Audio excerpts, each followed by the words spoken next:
Innsbruck, 1984, the third Winter Games for the disabled.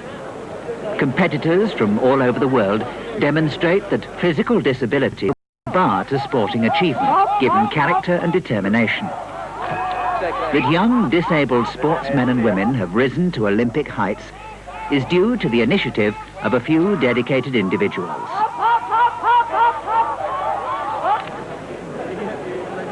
Pioneers of sport for the handicapped, like Sir Ludwig Gutmann, have worked incessantly to dispel society's ingrained prejudice against physical disability. Most of the credit, though, must go to the disabled themselves. Without their efforts, this new type of sport could never have emerged, still less achieved its present significance. Today, sport for disabled citizens has an established place in the gathering of nations.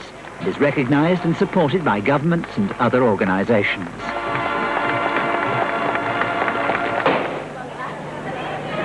Sporting events like the Olympics spur competitors on to establish new records, to the pinnacle of endeavor.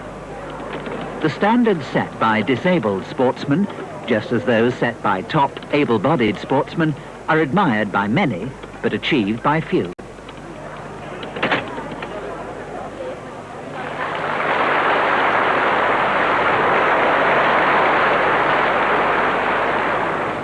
However, we shouldn't forget that the human body is not a machine that can be pushed to the limit. Sport surely must first and foremost be a means of self-expression, of creativity, chiefly intended to shape and strengthen an individual's personality and character.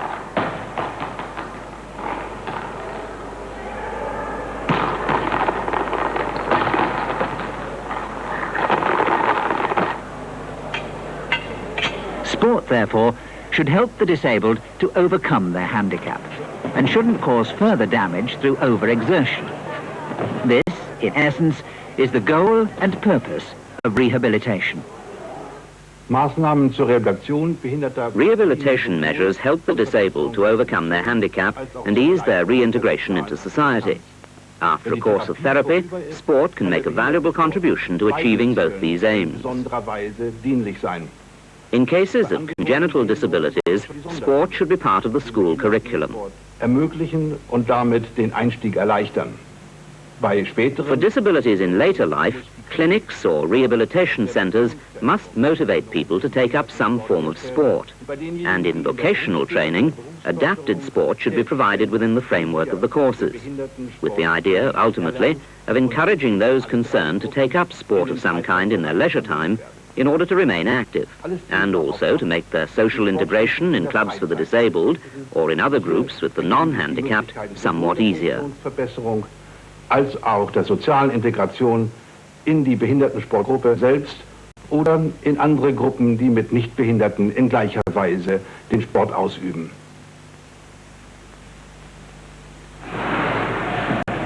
Disabled children are often at a serious disadvantage as far as their movements and social behavior are concerned. It's only recently that sport and games have been employed as a way of helping them to make up for this deficit. The task of special schools, like this one in Cologne, is to prepare the children for subsequent integration in clubs or similar groups by educational measures and by awakening an interest in some kind of sport. Of course, the sports teacher must create the right atmosphere by gaining the children's confidence. This satisfies, on the one hand, the children's emotional needs, and, on the other hand, benefits the elementary learning process. Obviously, initially, there must be suitable incentives to interest and motivate the children. The games or movements must be fun and encourage the children to follow their own inclination. They should be allowed to choose things they can do best, using those parts of their body that function normally. First and foremost, they should enjoy themselves, giving them the feeling they're making progress.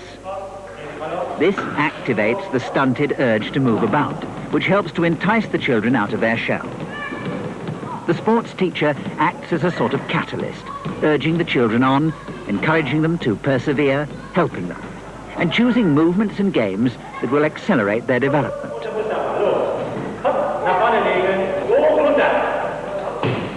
Wheelchairs are great motivators. They help promote team spirit and social behaviour in games between those who can only get about in a wheelchair and children suffering from other disabilities.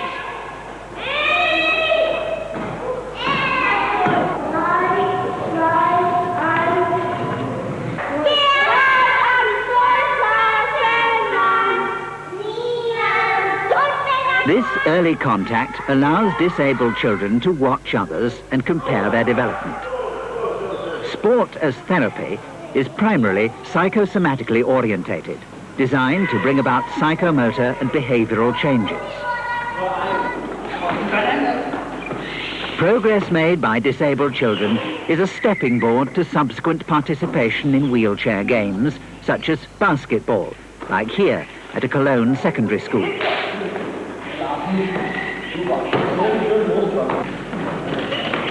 For the disabled who have relatively little spare time, specialising in a sport of their choosing is especially important. By improving their performance, they gradually learn to train more intensively and set themselves firm objectives.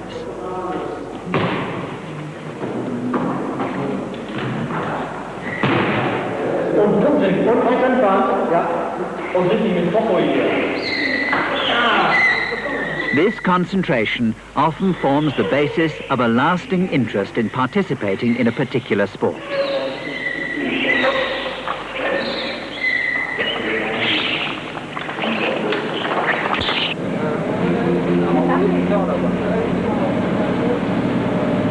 For sport outside school, the disabled sportsmen naturally need an efficient form of transport to get them to their club.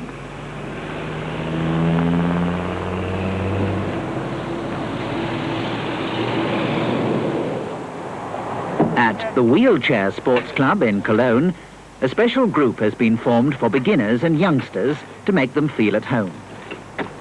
Apart from the trainer, the experienced older members of the club keep an eye on them during the first few months. 6, 7, 8, 9,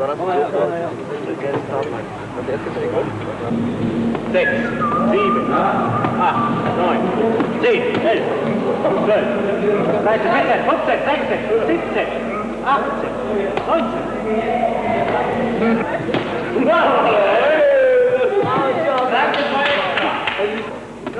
It's not just the sporting aspect of this club that makes it worthwhile, but also the fact that it fosters personal relationships. Nowhere else do disabled people have such an excellent opportunity of meeting people with similar problems and exchanging information.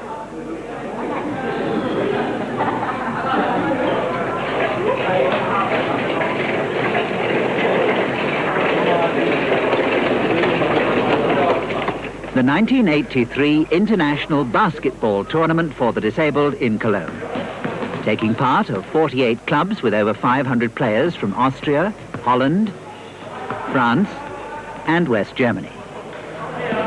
Wheelchair sport at both national and international level smooths the path for integration of the disabled into society. And wheelchair sport groups play an important part in this. Moreover, tournaments like this help to further international understanding between the disabled and able-bodied.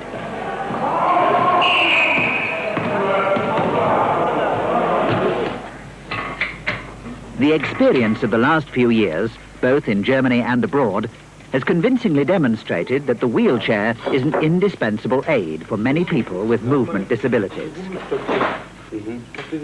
It makes them considerably more mobile and enables them to expand their sporting activities. The lighter and more maneuverable the wheelchair, the better.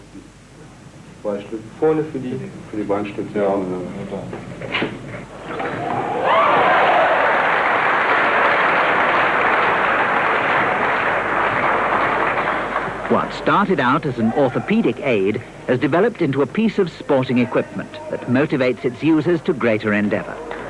The skills demonstrated by these wheelchair basketball players leave no doubt about this.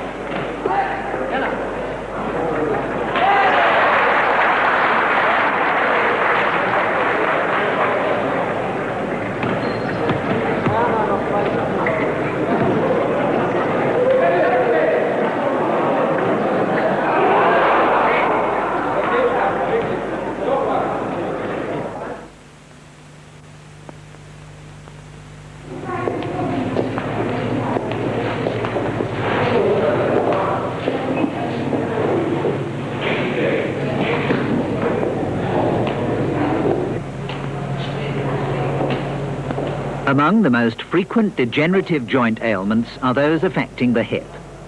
Not only do such disorders cause considerable pain, they also restrict a person's movement. This X-ray shows a classical case of arthrosis, a coxarthrosis. On the left, where the hip's still healthy, the rounded head of the thigh bone fits neatly into the socket of the joint. On the right-hand side, at the rounded head, we have this wave-shaped drawing here, the cysts. These white dense zones, accretions, are typical X-ray indications of arthrosis of the hip.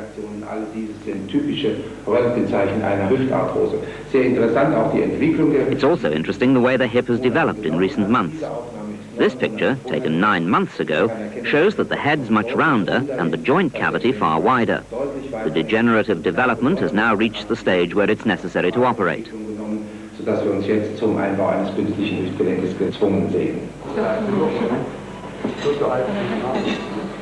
Artificial joints help ease the pain in the affected musculature and restore mobility.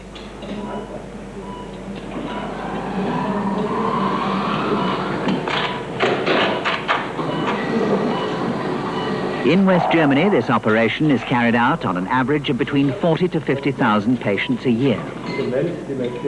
There are various invasive paths of access to the joint. The choice depends on the anatomy and condition of the individual patient. In the majority of cases in which a total prosthesis is implanted, cement is used to keep it in place. Other methods and types of prosthesis allow cement-free implantation. In each case, the ball and socket joint must be carefully adapted to the patient's anatomy. The actual fitting is monitored by X-ray. Richtig mobilisieren. Da versuchen wir öfter die Hauptübung, das ist der Quadrizeps, das ist der Musculus, da steht Haupt. A few days after the operation, the patient, still confined to bed, begins with the first stretching exercises. This is done under the watchful eye of experienced physiotherapists. They make sure that the patient doesn't overdo things, which might lead to pains and cramps.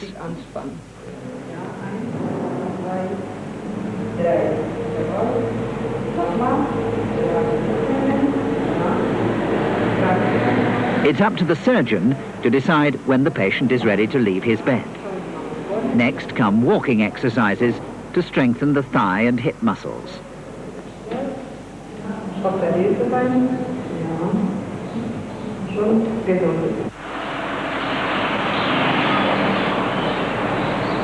On leaving the hospital, the patient goes to a rehabilitation centre or convalescence clinic for further treatment.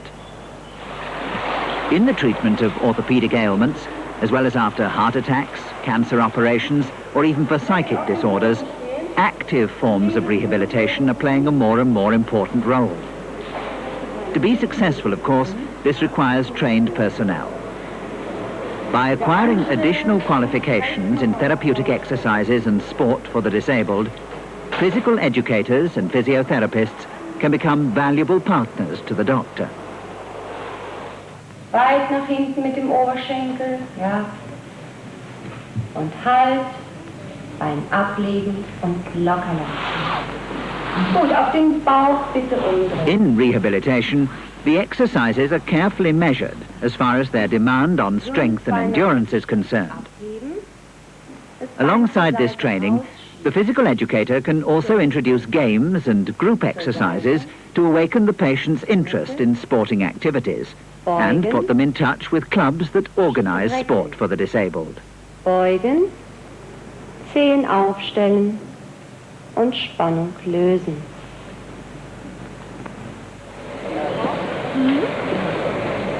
As physiotherapy progresses, patients do walking exercises with crutches or sticks, depending on their degree of mobility.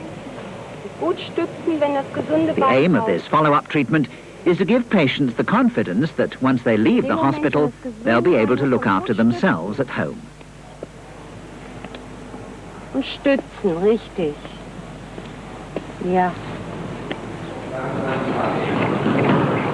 In West Germany, disabled people can take part in sporting activities as outpatients. This can be prescribed by the clinic or doctor for up to 6 months, or longer depending on the patient's type of disability. As outpatients, the disabled consolidate all they've learned in convalescence and subsequently find it easier to persevere by joining a sports club or group. 6 months after the operation, the pain has almost entirely disappeared. Her artificial hip joint allows this patient to undertake the sort of exercises that a few months previously she would never have considered possible.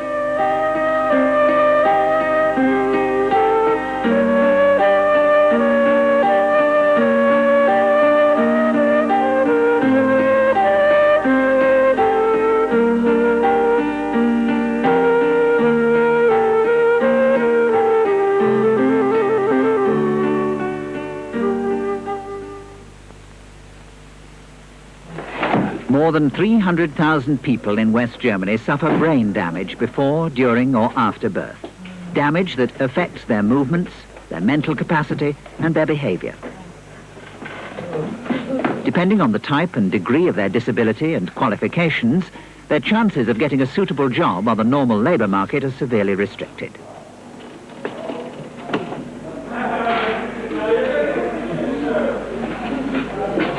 In this case, sheltered workshops for the disabled play a vital role in helping to prepare them for integration in the working environment. Although vocational rehabilitation has made great strides in West Germany, there's still a shortfall of about 20,000 jobs in sheltered employment.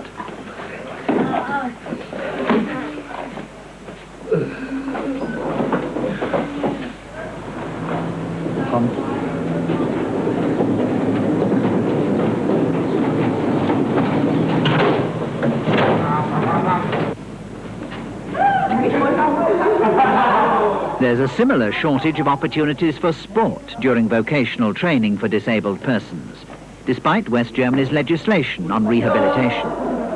As very few of the workshops for the disabled have their own sports facilities, the best way to make good the deficit until the situation improves is to cooperate with sports clubs or make use of public amenities. Apart from the other aims of rehabilitation, the purpose of sport at these workshops is to help the disabled to keep fit, encourage them to remain active in their free time, to ensure that rehabilitation has a lasting effect, and of course, social integration.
Entweder Sie machen hinter Ihrem Programm nicht zum Beispiel wieder einen Jump an den Anfang.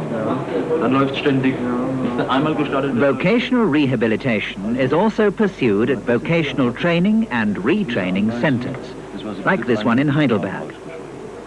Whereas vocational training centers are designed to prepare disabled young people for their first job, retraining institutions are mainly for handicapped adults who are trained for new jobs in future-oriented industries. Ich würde mich bedanken, wenn ich als normalen Typus durchmachen sollte. Ja? Also könnten Sie den Normaltyper, können wir hier nicht angeben, denn nächste Woche werden Sie eine Reaktion können.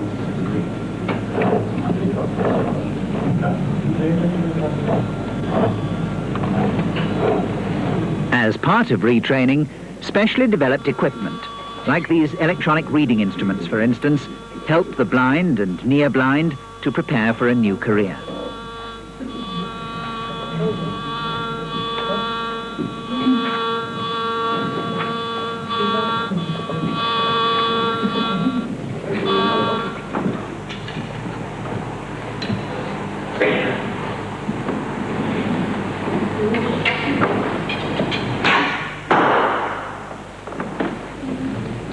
As in medical, psychological and social rehabilitation, sport is an important factor in the reschooling process. It provides a welcome change from the concentration and mental stress of retraining. The Retraining Institute should aim at organising the sort of attractive sports programme that will encourage the handicapped to continue with sport after their course has ended. Through this type of spare time activity, the disabled often acquire a new enthusiasm for sports, something they had possibly never even considered beforehand.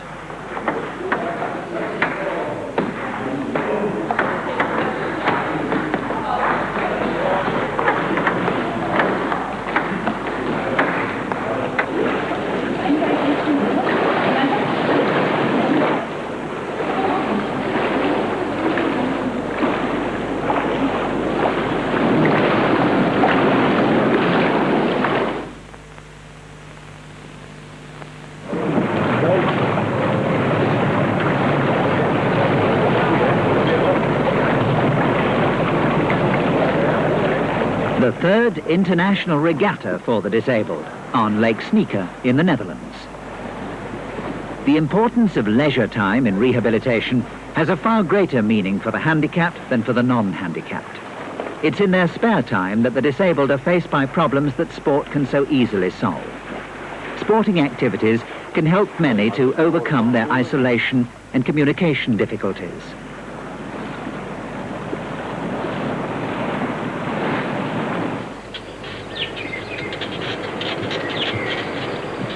Once a disabled person has learnt to mobilize his remaining faculties through systematic and intensive training and utilize them to compensate for his disability, he'll realize that his physical defect is no longer an obstacle to participating in some form of sport.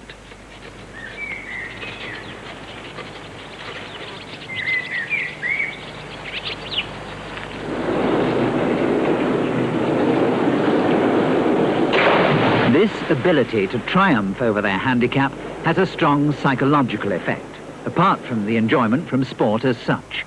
It makes the disabled more self-confident, more active, and gives them a new outlook on life.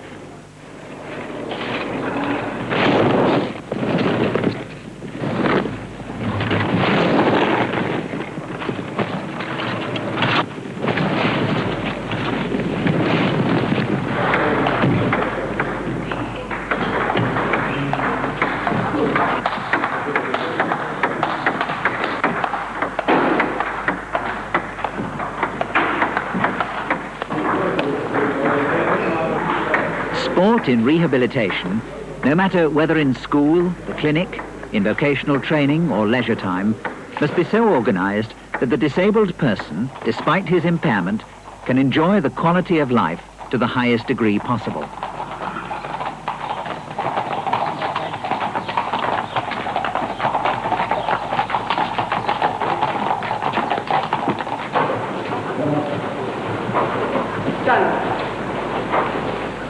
Rehabilitation is a task that requires the coordinated efforts of doctors, teachers, and all the other members of the team. Its aim is the integration of the disabled into normal society. Success largely depends on the disabled persons themselves realizing that rehabilitation measures are geared chiefly to helping them to help themselves.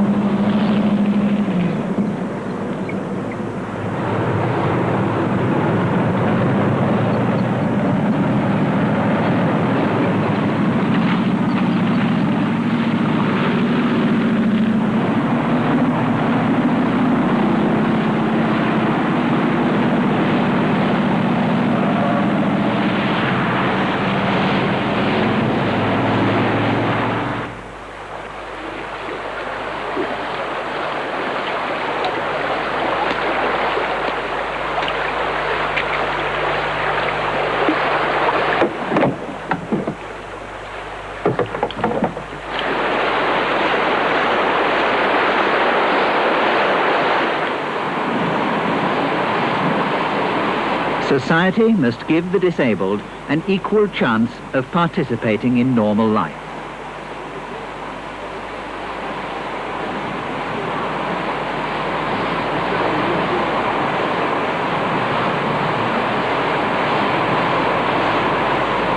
State and local authorities, private institutions, and indeed every individual, all have a role to play in the integration of the disabled. The unresolved problems of handicapped people are often the unresolved problems of our society. Every attempt to integrate the handicapped is an attempt to master the difficulties society has in showing greater tolerance for others, in understanding and learning to live in social harmony.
For many physically handicapped people, winter, together with snow and ice, means an additional restriction on their movement and communication possibilities, which are limited anyway.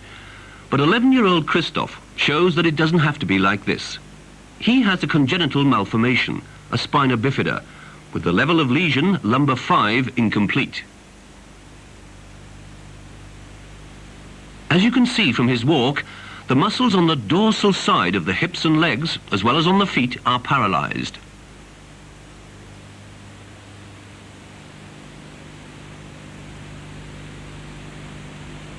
A cross-country ski boot with a high heel support, or the normal orthesis, eases and improves walking and gliding.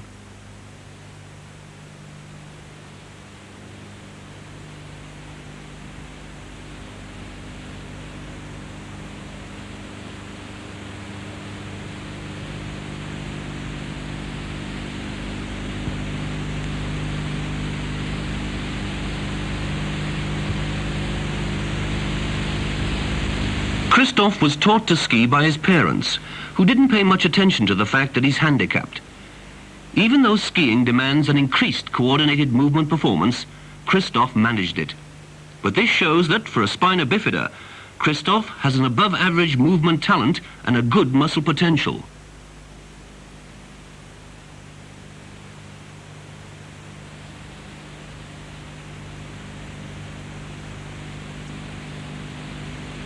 A good track, which keeps the skier firmly in the gliding direction, prevents the normal outward rotation of the feet. The additional use of the sticks counteracts the duck-like gait and supports his balance.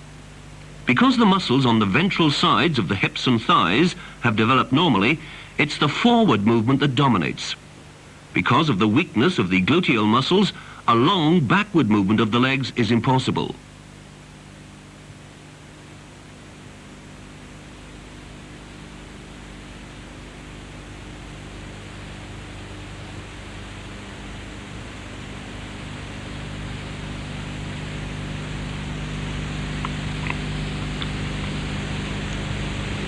This illustration shows the length of the forward step and the limitation of the backward movement. The heels can't be lifted. The muscles of the legs show the weak and consequently infunctional foot muscles. Well developed, alongside the adductors, which are not illustrated here, are the musculus quadriceps and the musculus iliopsoas.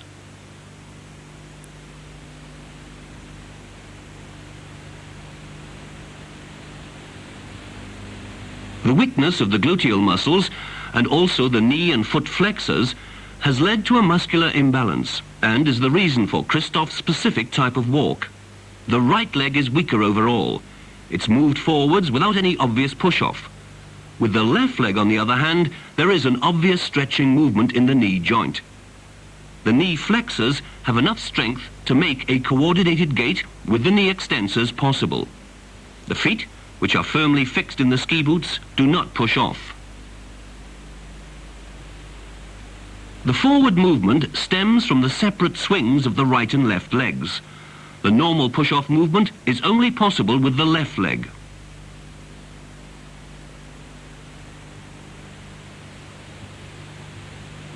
Small slopes can be managed on cross-country skis without difficulty.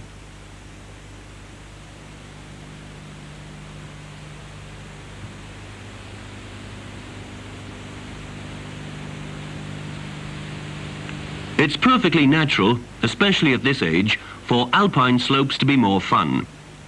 The side step is, for Christoph and Axel, who's also a spina bifida, the ideal climbing method.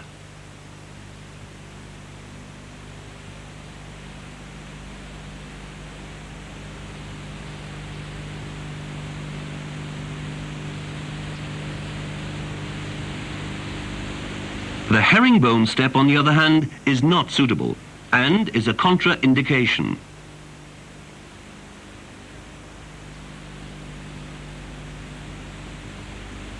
In spite of his functional limitations, Christoph has an excellent sense of balance. The weight is clearly shifted backwards. Change of direction is done through hip rotation and a pronounced use of the sticks. A clearer look at the illustration shows that the knee and hip joints, and consequently the center of gravity, are behind the support area of the feet. Staying upright is only possible through the chain of muscles, which go from the feet, musculus tibialis anterior, over the knee extensors, musculus quadriceps, to the hip flexors, musculus iliopsoas. A backward fall is prevented through the high heel supports of the ski boots and the extension of the support area through the ends of the skis.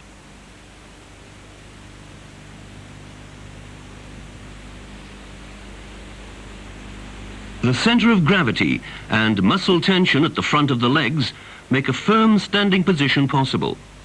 Christoph uses the stemming technique to go in and out of the slalom gaits. But on the straight downhill run, he prefers the parallel turn.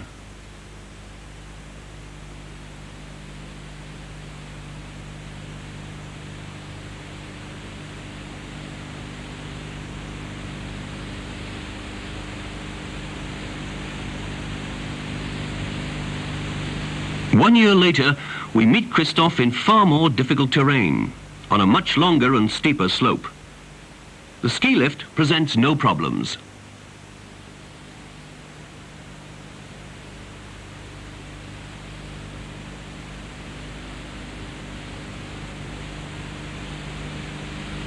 His determination to ski well has eventually led to him developing a very individual technique. Because of his muscular imbalance, it would have been impossible for Christoph to attend a normal ski school. For example, all snowplow techniques are a contraindication for him. They would place too many demands on the joints, which are only weakly supported by the muscles. His specific technique can best be compared with the so-called jet technique. This is a pronounced use of the sticks, an obvious up and down movement. The turning point and the load are behind the binding. This means that pressure is taken off the front of the skis, which now and again lift off the ground. The steady upright position, in spite of the pronounced backward lean, is made possible through the knee extensors. So, this technique could also be called the quadriceps technique.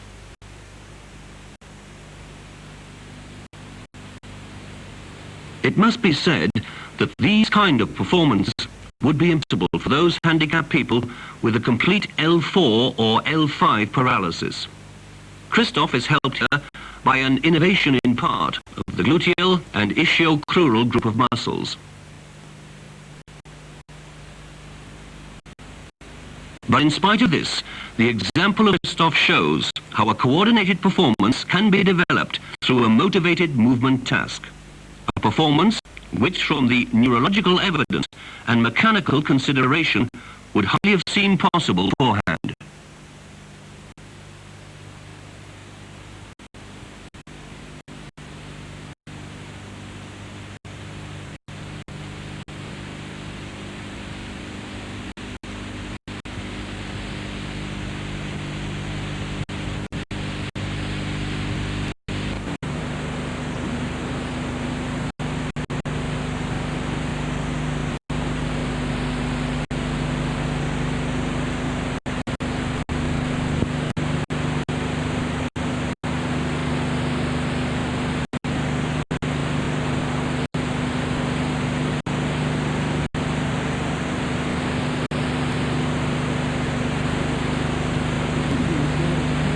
By the following qualities. The axle of the big wheels A is brought forward. The center of rotation D is lying near the center of gravity S, and the wheelchair tilts easily backwards.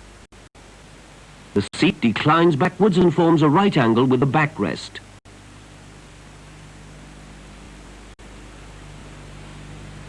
The height of the seat and the big wheels are constructed so that the elbows of the driver are touching the highest point of the wheels when sitting in a normal position in the chair.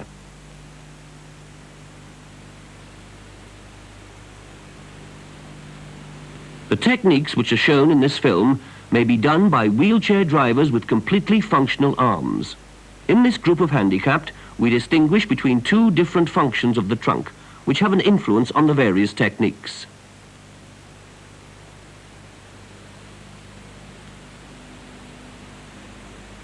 Functional status in the wheelchair type A.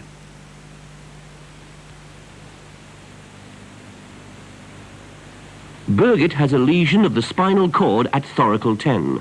Paralyzed are the lower back muscles, a part of the abdominals, and the whole hip and leg muscles.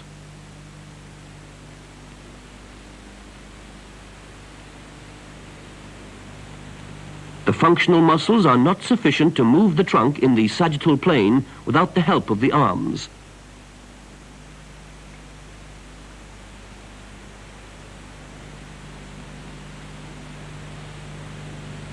Functional status in the wheelchair type B.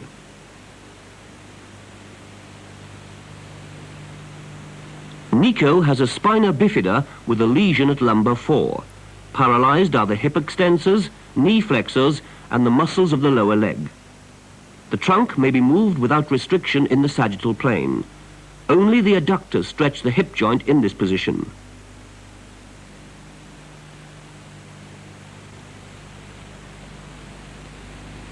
Wheelchair driving.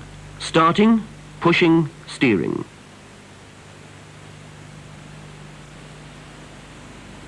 Pushing is done continuously and rhythmically. After each push, the arms are locked for a moment. The trunk can't be brought forward optimally because the handicapped person can't move it freely.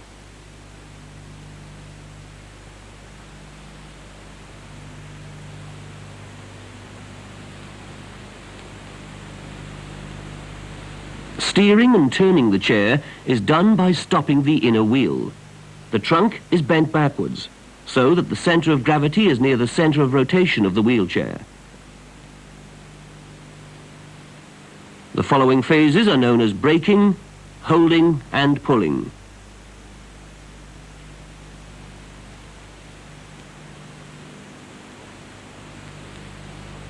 Braking, holding, pulling.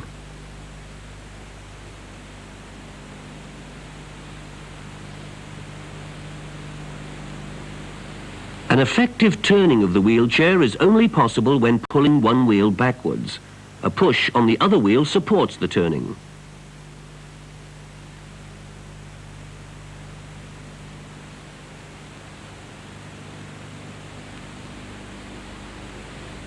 The turning qualities of the wheelchair become obvious when moving backwards. The center of gravity of the chair swings around the center of rotation.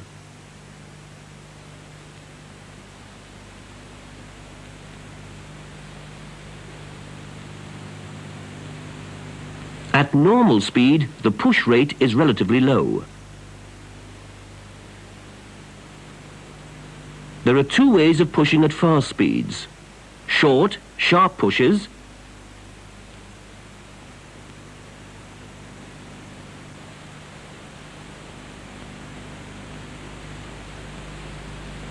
and long, smooth, slow-looking pushes.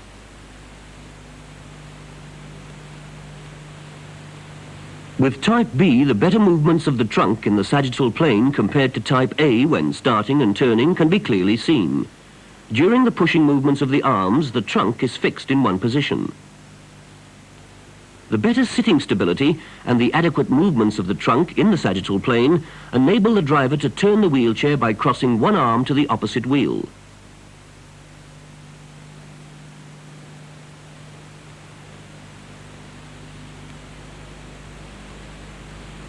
Learning the one-hand push is done by alternating pushes with both hands.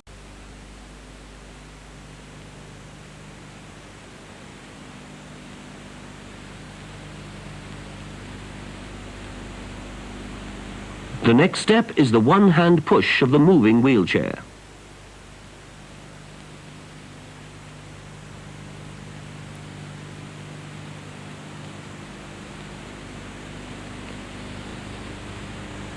Starting the wheelchair from a standing position is done first with a turning movement.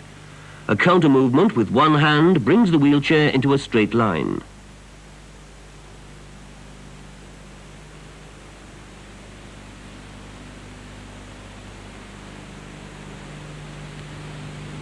Balancing, tilting, driving, turning.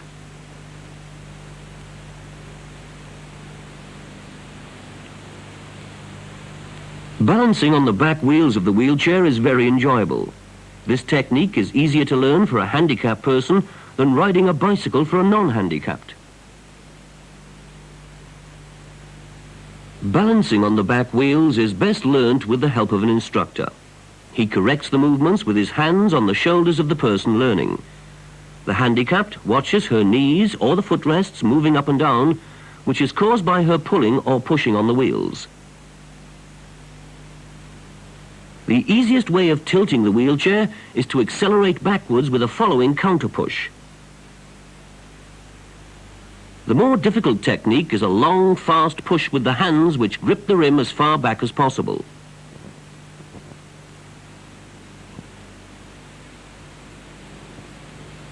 Turning the wheelchair begins with a one-hand push forwards. Pushing and pulling of the wheels is done alternately.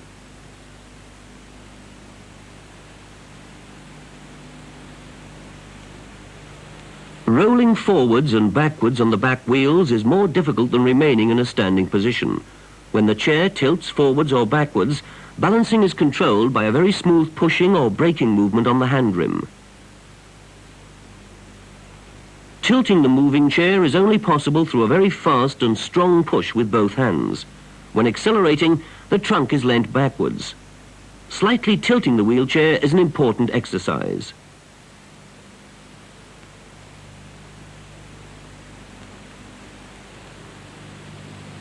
When tilting at speed, the trunk has to be held right back.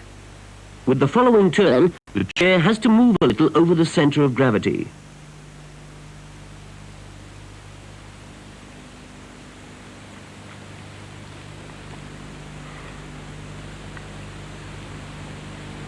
A driver who is not so functionally limited can tilt the wheelchair without using his arms.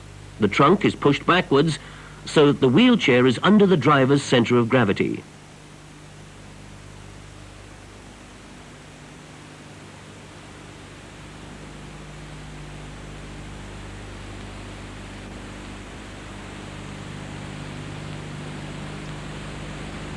Obstacle driving.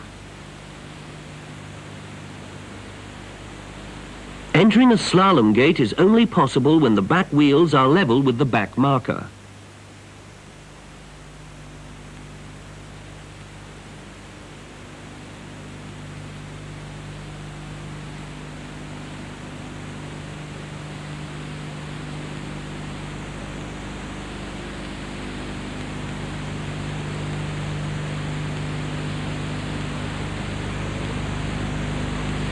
When driving backwards, the pulling movement should be long and continuous.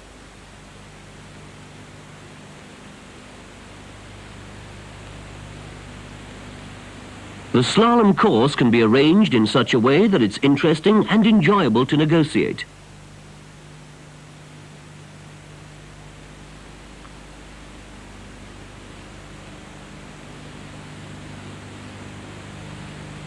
The slalom is a wheelchair sporting discipline.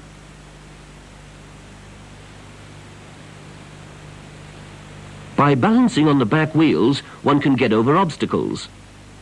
The less experienced driver tilts the wheelchair from a standing position. The more experienced driver tilts the wheelchair when moving.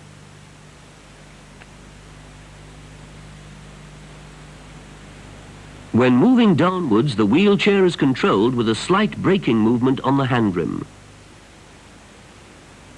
With this technique, it's easy to overcome the obstacle. The hands support the movement with a slight push.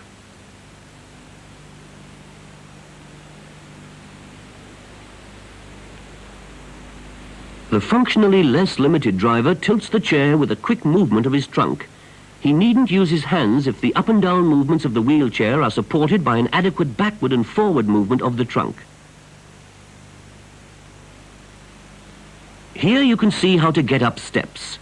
The steps must not be too high or too narrow.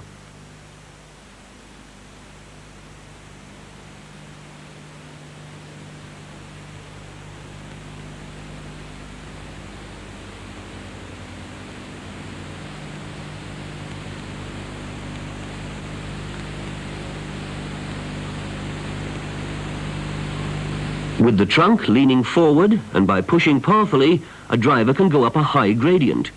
Drivers like Type A are not able to do this. Wheelchair skills. Complete wheelchair control is demonstrated with several artistic skills. Clapping hands is a favorite test of courage.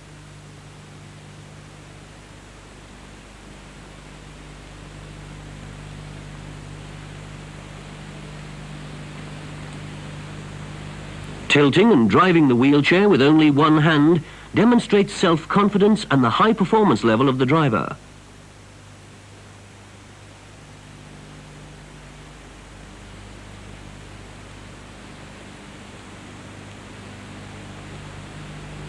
Experienced drivers have no problems driving on only the back wheels.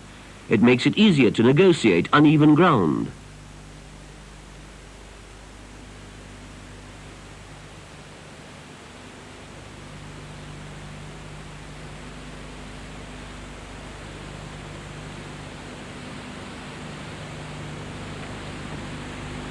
In the sports lessons, one can invent a lot of different variations and techniques which motivate the drivers.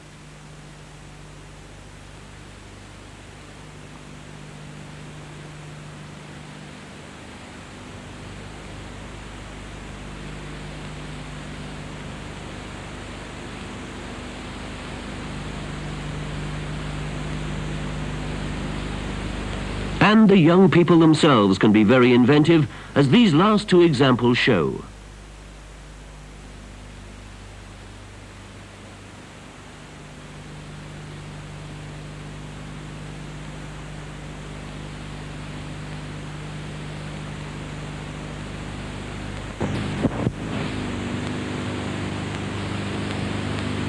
Body position of young paraplegics in the water.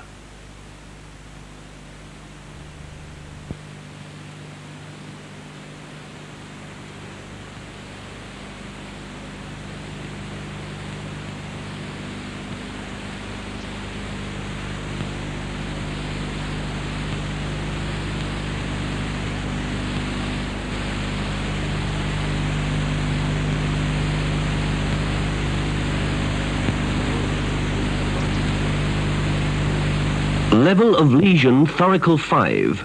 Cengiz, 9 years, 8 months. Traumatic paraplegia.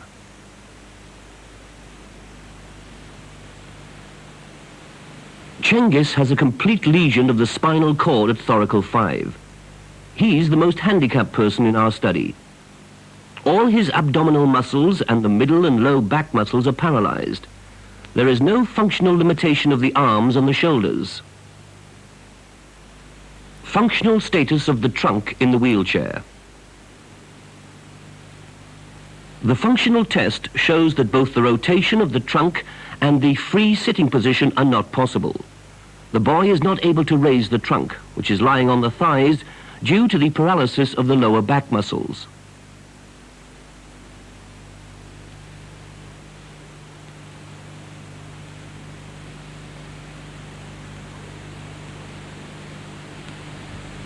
Buoyancy of the body in the breast and back position.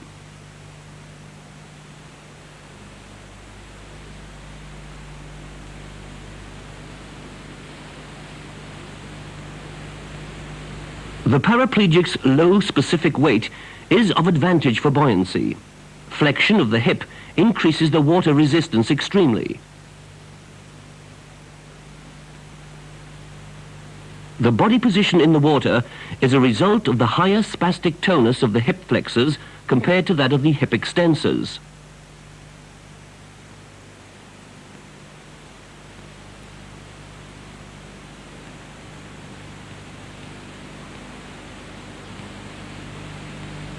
Lying on the back, the body position is advantageous because the hip flexion is partially compensated by an alterated trunk position.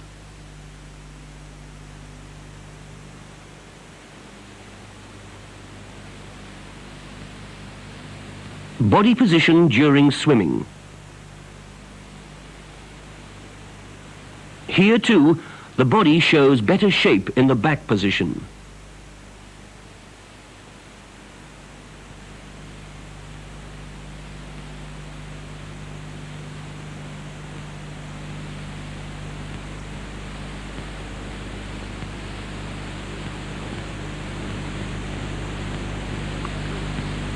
Level of lesion thoracal 10. Birgit, 12 years old. Traumatic paraplegia. The girl's lesion of the spinal cord is at thoracal 10. The upper part of the back and the abdominal muscles are innervated. The hip and the leg muscles, however, are spastic. Functional status of the trunk in the wheelchair. The girl is able to sit without support and to rotate the trunk. The raising of the trunk is possible because of the good strength of the latissimus dorsi muscle. If the hands are crossed behind the neck, the raising of the trunk is not possible. The latissimus dorsi muscle is functionally limited, and the function of the lower back muscles is missing.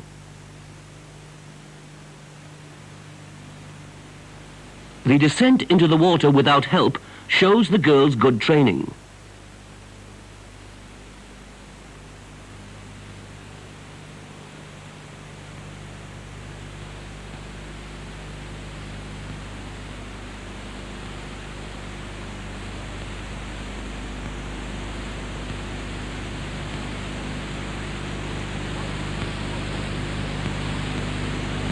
Buoyancy of the body in the breast and back position.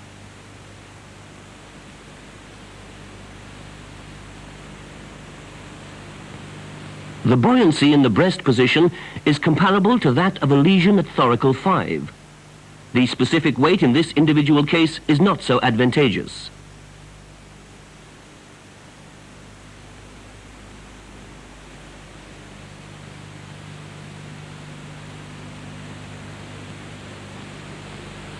The typical bent position of the hip is not so extreme in the back position.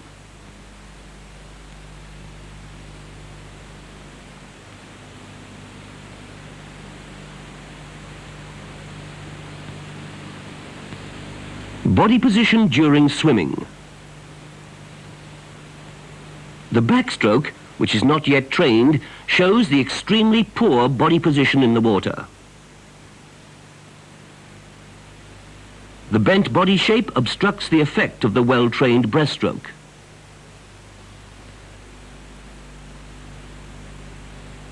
Level of lesion lumbar 2. Susan, 15 years old. Spina bifida. Susan is completely paralyzed at lumbar 2. The paralysis is flaccid. The muscles of the trunk and the hip flexors are innervated.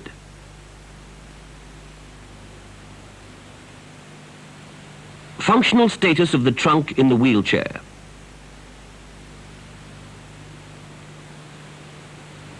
The good functional status can be seen during raising the trunk. The active movement of the lower back muscles reinforces the lordosis of the lumbar part of the spine. In the final part, the abdominal muscles are activated too.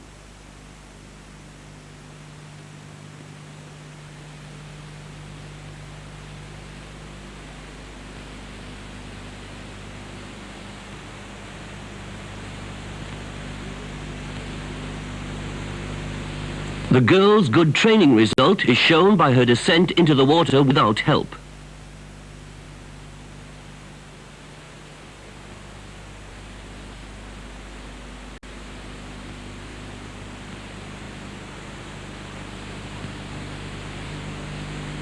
Buoyancy of the body in the breast and back position.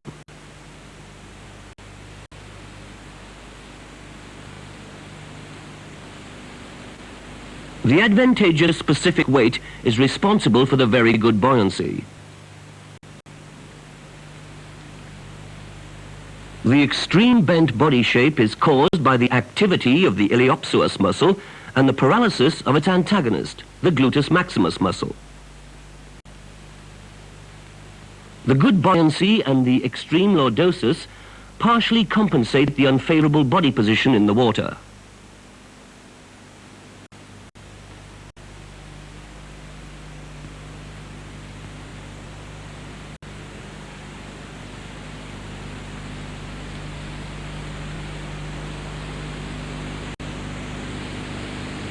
Position during swimming. The water resistance is extremely increased by the bent shape of the hip.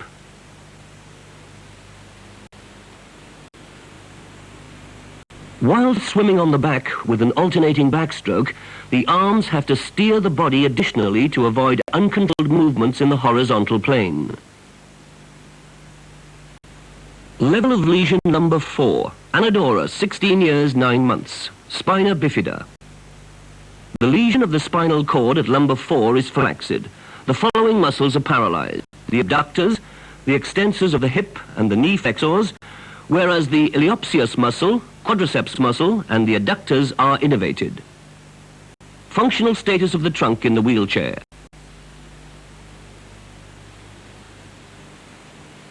The raising of the trunk in the sagittal plane can be performed without effort.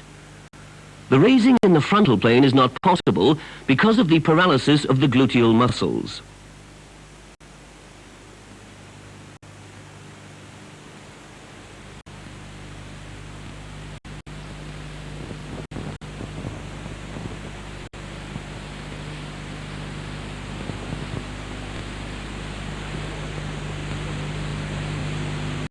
Anadora enters the water without help.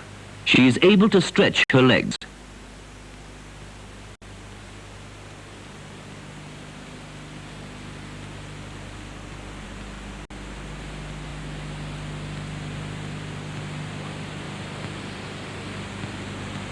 Buoyancy of the body in the breast and backstroke.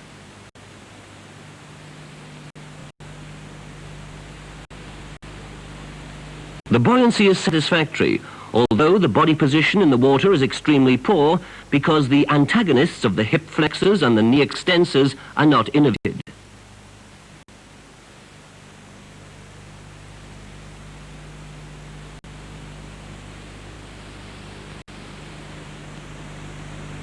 Anadora is not able to extend her hip in order to achieve a better body shape in the water.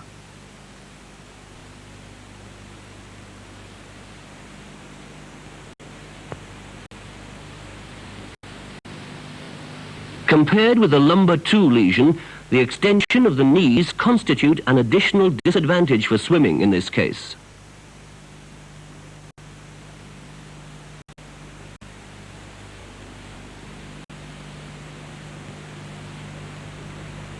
Even in the back position, the bent shape of the hip cannot be compensated.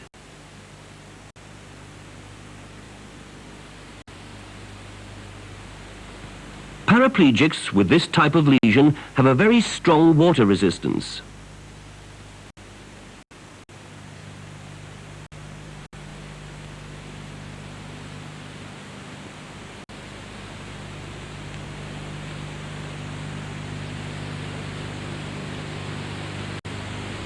Body position during swimming.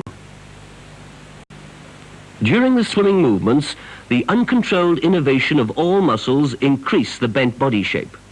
The legs cannot give a positive impetus and cannot steer the body.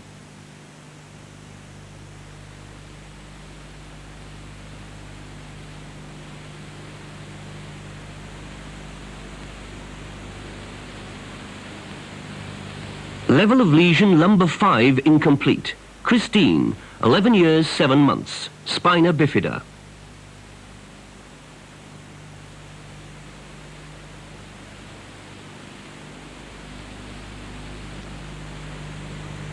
Christine has a very low lesion. The muscles of the calves and the feet are paralyzed.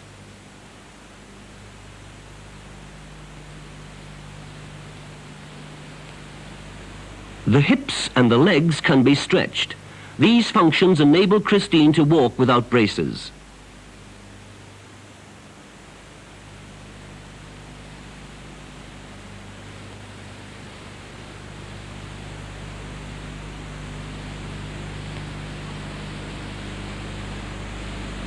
Functional status of the hip and leg muscles. Christine can't bend the left leg at the knee. The right one is very weak. There is no function in the calves.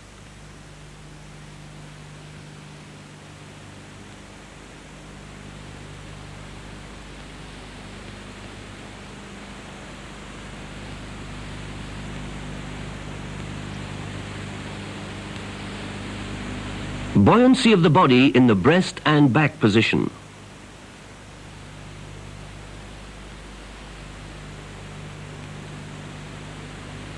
The function of the gluteal muscles help Christine to get a good body shape in the water.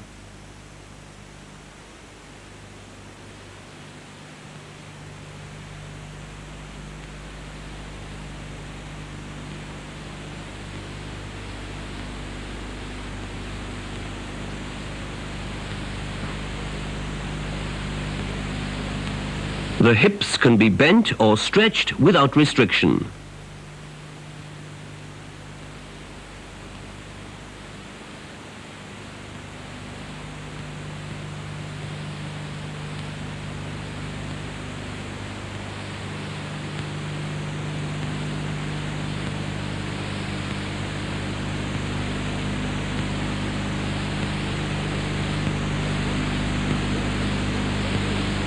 The body position in the water is better in the back position than in the breast position.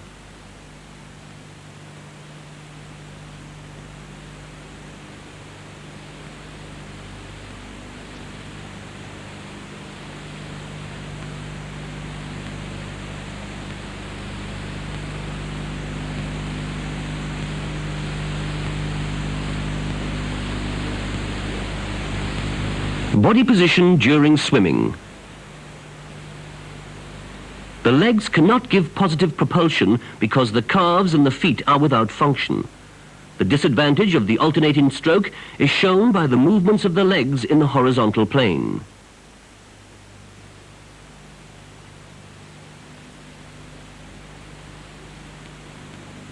Christine can get a very good body shape during the swimming movements because of the function of the gluteal muscles.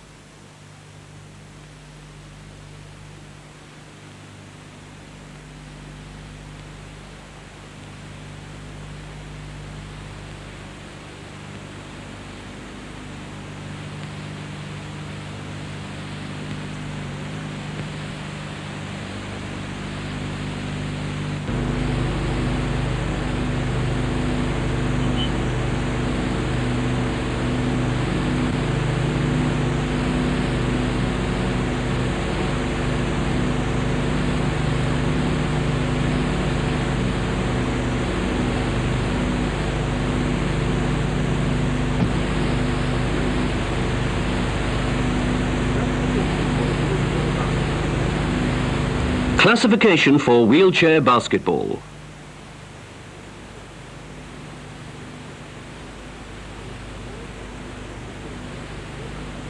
Valid for all physically disabled persons who can play basketball only in wheelchairs.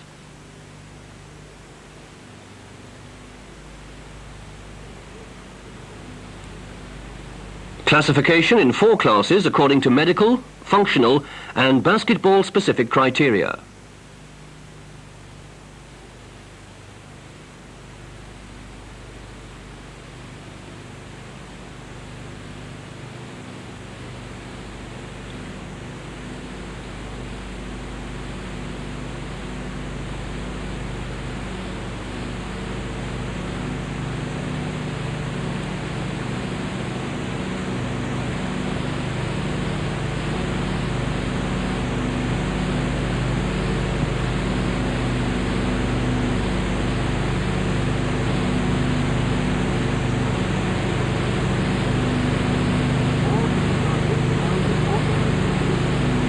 All exercises were done with orthopedia wheelchairs.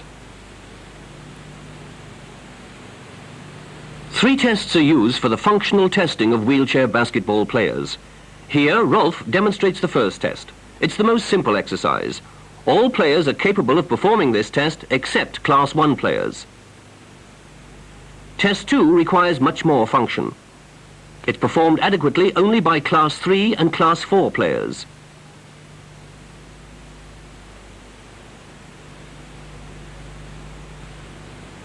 Test 3 is the most difficult exercise. Only Class 4 players are capable of performing this test.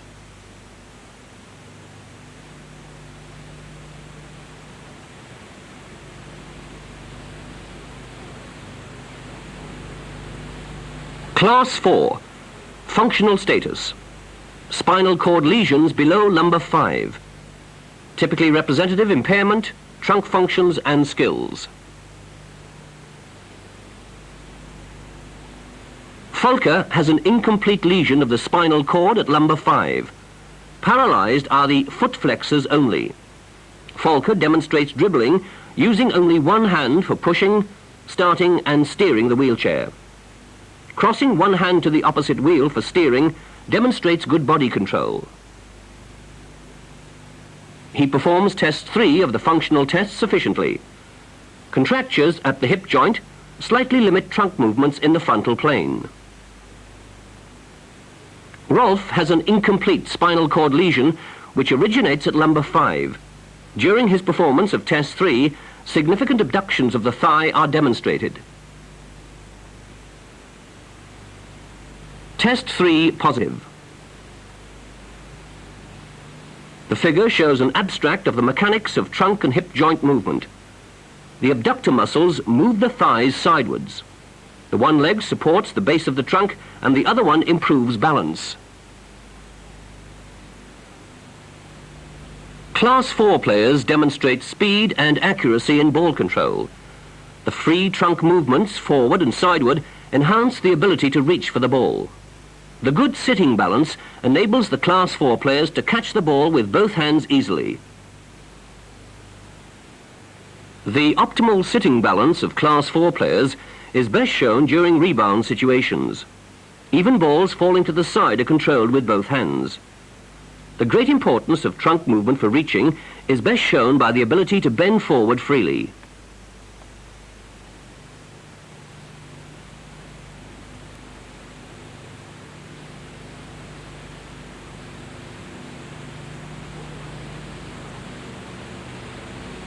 Borderline case to Class 3. Guido has an incomplete cord lesion which originates at lumbar 1. Test 3 is performed better to his right side than to his left. Using a brace on his right leg improves his sitting ability. His good trunk movement becomes obvious when starting the wheelchair and bringing the ball under control.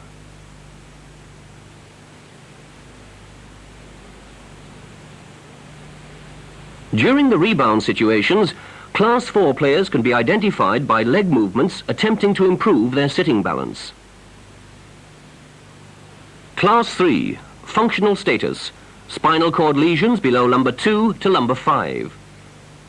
typically representative, impairment, trunk functions and skills. Nico has spina bifida with a complete lesion at lumbar 4. Paralyzed are the hip abductors and extensors, knee flexors and foot flexors.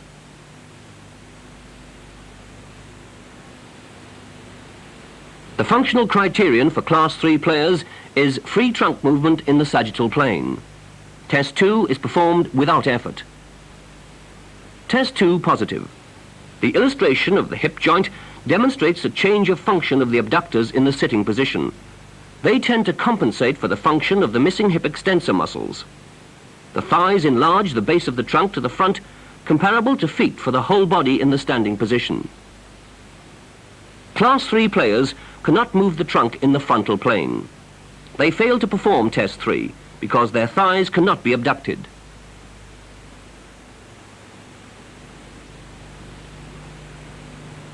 Test 3 negative.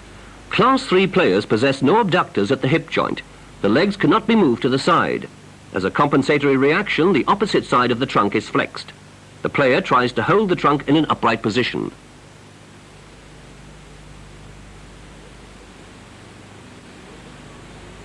No difference can be seen between the dribbling of Class 3 and Class 4 players. The trunk is put in the most favorable position for starting, pushing and steering.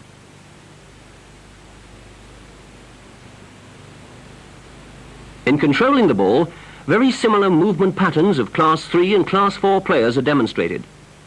Only during movements to the side or extreme bending to the front do Class 3 players show problems with their balance.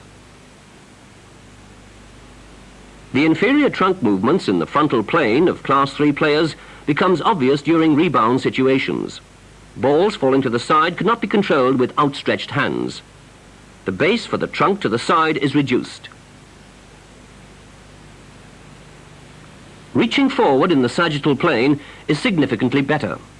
Only during extreme bending positions to the front do balance problems become obvious. The feet serve no function here. Borderline case to Class 4. Achim has a lesion of the spinal cord at lumbar 3. His impairment identifies him as a typical Class 3 player. His sturdy physique improves his sitting balance significantly. Therefore, doubts emerge about his correct classification. Test 2 is positive. Slight lumbar lordosis indicates reinforced activity of the lower back muscles. Test 3 is successful only with effort, but the trunk is braced against the wheels.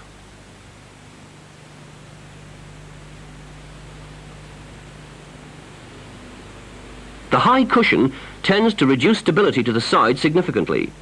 Achim bends the trunk, but cannot stretch his arms deliberately upwards. Class 4 players may use a high cushion without great disadvantage. This is an important sign for differentiation from Class 3 players. Performing the ball control test, the trunk moves without support, but not to extreme forward and sideward positions.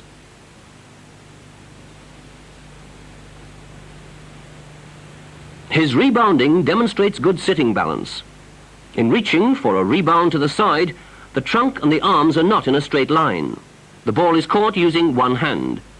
Achim avoids leaning too far sidewards.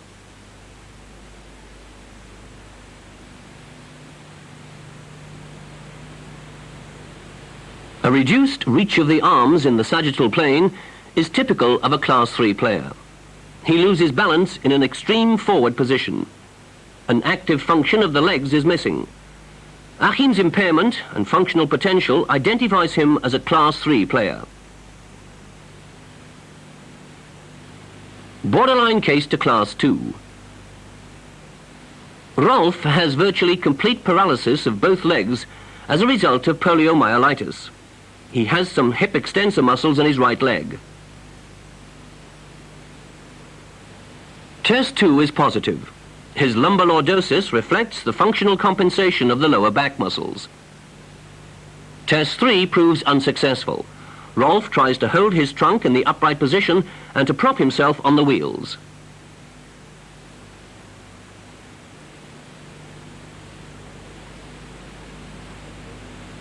In bringing the ball under control, he demonstrates the typical trunk movement of the Class 3 player. His impairment and functional status identifies Rolf as a borderline case in Class 3. Class 2, functional status. Spinal cord lesions below thoracic 8 to lumbar 2. Typically representative, impairment, trunk functions, skills. Wolfram has a spastic spinal cord lesion originating at thoracic 11. Paralyzed are all hip and leg muscles. All abdominal and a part of the lower back muscles are innervated. Sitting upright, the Class 2 player has good sitting balance. Test 1 is performed without effort. The rotation of the trunk can be clearly seen. The oblique abdominals are fully active. Good trunk movement in the horizontal plane is best seen in the changing position of the shoulder axis compared to the position of the thighs. Test 1 positive. Only the flexible column props the upper part of the trunk over the pelvis. At least part of the abdominal and back muscles must be supplied. Rotation and sitting balance are possible in cooperation with the two latissimus dorsi muscles. Test 2 is negative. Class 2 players can move the trunk in the sagittal plane only with the help of the arms. The arms are used to prop the trunk when leaning forward and to press when raising up. Paul has a flaccid spinal cord lesion at lumbar 1. Paralyzed are all hip and leg muscles. The trunk muscles are fully supplied except small parts of the lower back muscles. His good sitting balance and rotation of the trunk is demonstrated in Test 1. The abdominals and back muscles hold and move the upper part of the trunk over the pelvis.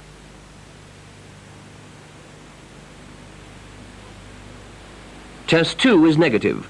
The Class 2 player has no extending or stabilizing muscle functions at the hip joint. The lower back muscles are unable to raise the trunk.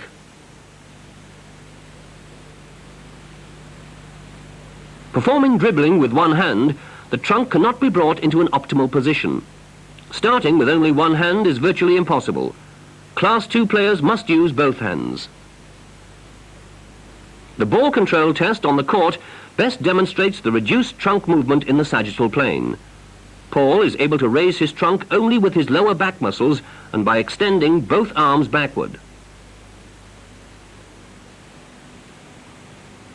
The typical Class 2 player uses one hand when bending forward, raising the trunk, or leaning sidewards. The forward movements of the trunk are supported by the abdominals.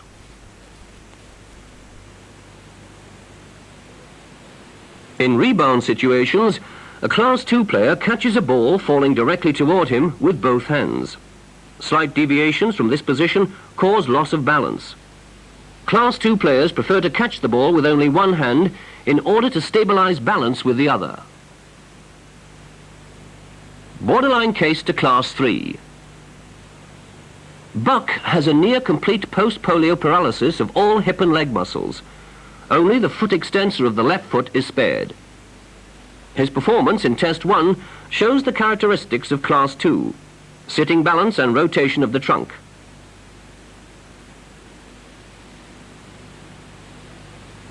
Test 2 is negative. Even if the player should be able to raise with his lower back muscles, he is still a Class 2.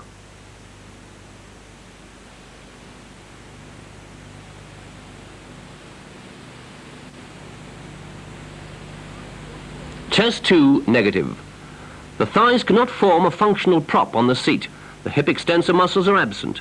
A compensatory function is attempted with an extreme flexion of the lumbar column. The upper part of the trunk and the pelvis are not in line. The dribbling exercise reflects considerable training. Here too, compensation techniques can be seen.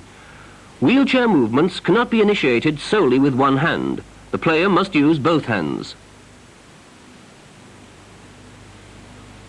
The reduced functional potential compared with Class 3 players is obvious. The Class 2 player props himself up with one hand on the seat or on his thigh in order to perform a controlled trunk movement. The direct comparison in rebounding between the typical representative and the borderline case shows the functional similarities.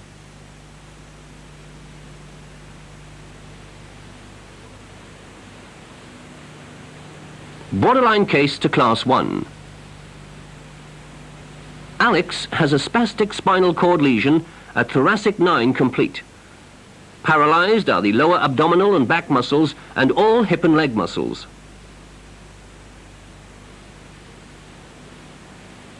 Test 1 shows sufficient sitting balance but reduced rotation of the trunk.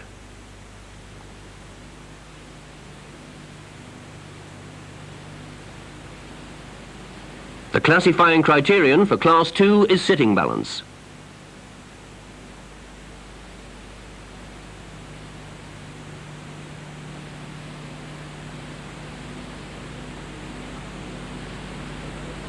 Test 2 is unsuccessful. The lower back muscles are missing. The functional disadvantages compared to the previous player must be tolerated within one class.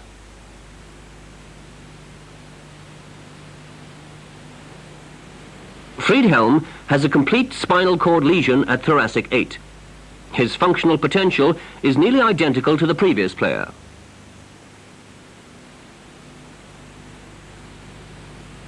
Balance in the free sitting position is possible. The rotation of the trunk is reduced and equivalent to that of Alex. In the absence of lower back and abdominal muscles, free trunk movement is reduced. In performing ball control skills on the court, the arms are used to hold, balance and maintain the trunk in the erect position. The movement patterns are typical of Class 2 players. There is no functional difference between the two players. The compensation techniques may be different. This player prefers propping his arms on the thighs. Others prefer holding the back of the seat.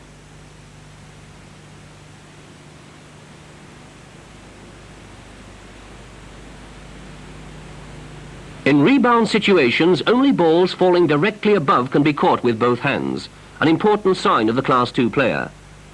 Preferred is catching the ball with one hand and stabilizing balance with the other.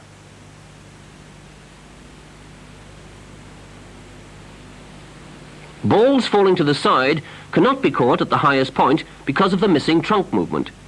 Despite this limitation, both players belong to Class 2.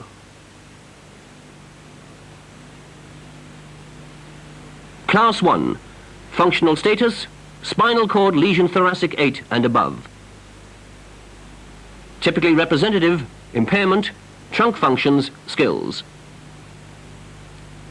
Thomas has a complete spinal cord lesion at thoracic 5. Paralyzed are all abdominal muscles, lower and middle back muscles and the legs. Test 1 is negative. This Class 1 player loses balance when sitting upright. He tries to hold himself upright with his arms.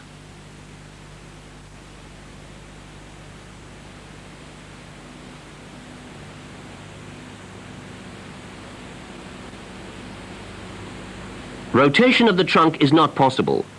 There are no horizontal movements of the shoulder axis.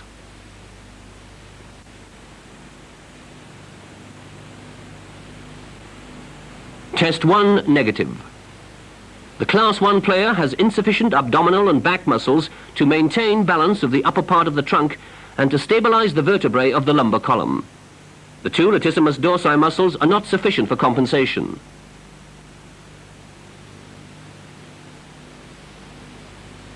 An easier form of Test 2 is unsuccessful because of the missing back muscles.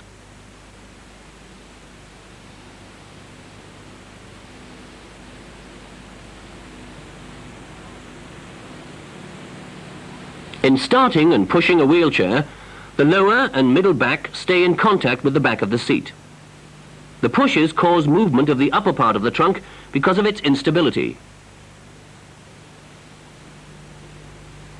In attempting to bring the ball under control, the slower and more restricted movements of the trunk is typical of Class 1 players. Trunk balance requires arm control if even the slightest change of position occurs.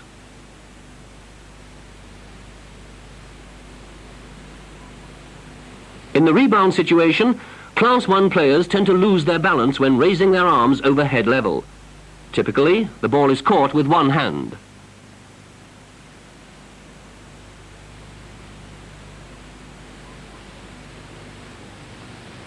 Class 1 players sit low, preferring a soft cushion and for the most part use a high back. Reaching for and catching the ball are only performed by arm movements. Borderline case to Class 2. Karl-Heinz has a spinal cord lesion at thoracic 5 as well. His functional potential is favourable because of his relatively short trunk. Test 1 is negative. There is no trunk rotation at all.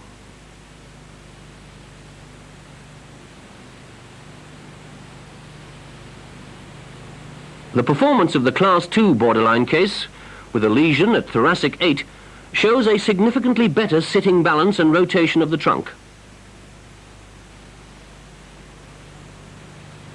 Compared to a typical Class 1 player, this athlete shows better trunk movement when bringing the ball under control.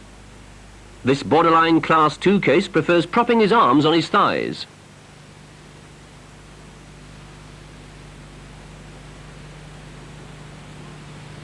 This well-trained player with a thoracic 5 lesion shows no difference in his movement patterns compared to the previous player.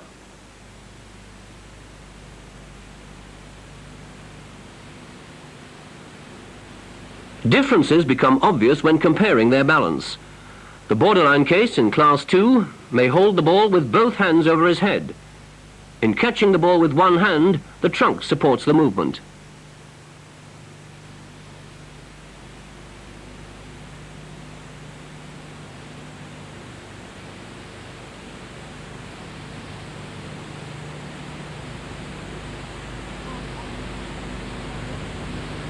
Class 1 players lose their balance when lifting their arms over head level. They cannot hold the ball high.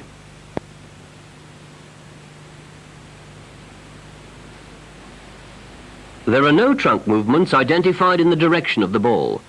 Class 1 players use only one hand in rebounding.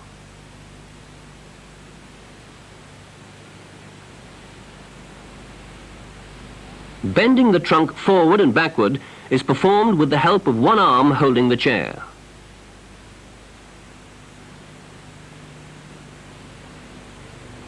In performing layups from the side, the lack of trunk rotation for a Class 1 player becomes obvious compared to the Class 2 borderline case. Essential signs of a Class 1 player are lack of sitting balance and complete loss of trunk rotation.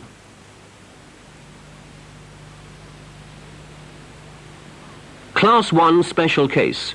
One arm impairment. Our head is a post-polio. He wears long leg braces. Triceps and deltoid muscle functions are missing in his left arm.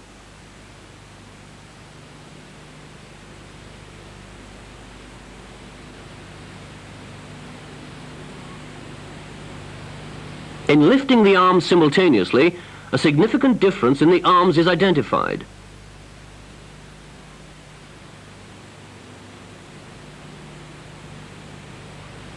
Test 3 is negative. The thighs cannot be moved to the side. The player tries to hold his trunk in an upright position. Test 2 is positive. His braces improve sitting stability and trunk movement. Players must be classified with any orthotic devices used. While dribbling, pushing action on the wheels of the chair is reduced. He can only dribble the ball on his right side.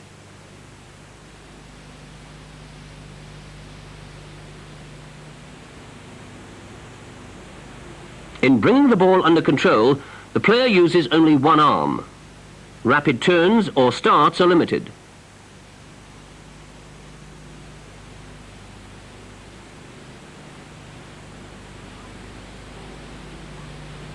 Rebounding is performed with only one hand.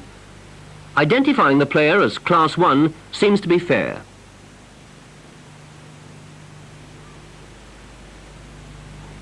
Class 2 special case.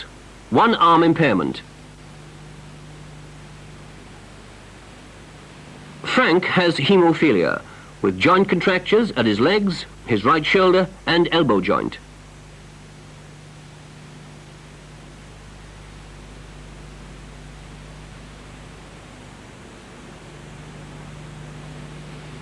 Test 3 is positive. He's able to hold the ball with both hands.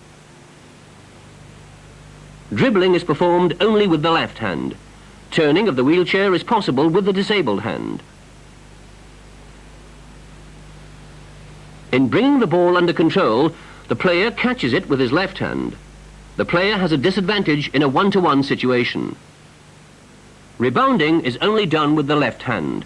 Deliberate trunk movements compensate for the disadvantage caused by the arm impairment. Classifying the player as Class 2 seems fair.